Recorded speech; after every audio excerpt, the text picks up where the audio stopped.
The lord. హల్లెలూయా.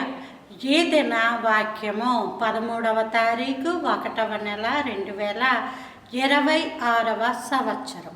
మన దేవుడిస్తున్న చక్కటి మాట లేవియా కాండము 26వ అధ్యాయము 6వ వచనం. ఆ దేశంలో నేను మీకు క్షేమము కలుగజేసేదను, మీరు పండుకొనున్నప్పుడు ఎవడును మిమ్మును భయపెట్టడు. ఆ దేశంలో దుష్ట మృగములు లేకుండా చేసేదను, మీ దేశంలోనికి ఖడ్గము రాదు.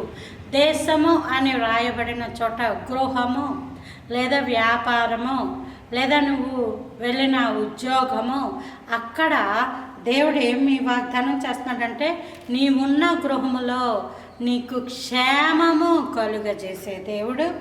అలాగే మీరు పండుకొనున్నప్పుడు ఎవడునూ మిమ్మల్ని భయపెట్టడు. అవును, రాత్రులు ఆ రాత్రికాల సమయం అంతా ఎన్నో జరిగిపోతూ ఉంటాయి. అనుభవమే అందరికీ. తుల్లిపడి లెగడాలు, భయపడి లెగడాలు, రాత్రి అంతా పడుకోకుండా అలా చూస్తూ ఉండిపోవడాలు ఎంతో భయంకరం.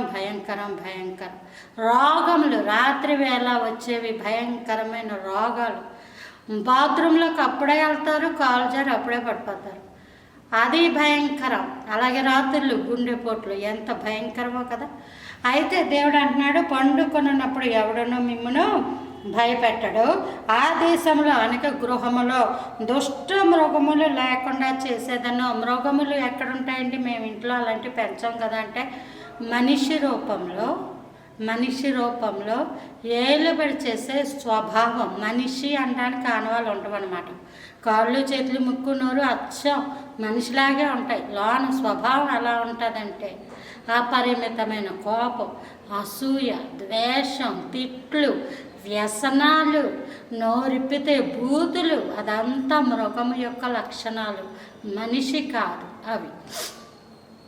కాబట్టి మీరున్న గృహంలో అలాంటి దుష్ట మృగములు లేకుండా చేసేదను, మీ దేశంలోనికి ఖడ్గము రాదు. ఖడ్గము అంటే అర్థం ఏంటంటే మాటే చాలు, ఓ చేతి దెబ్బే చాలు, ఒక హానికరమైన ప్రాంతమే చాలు.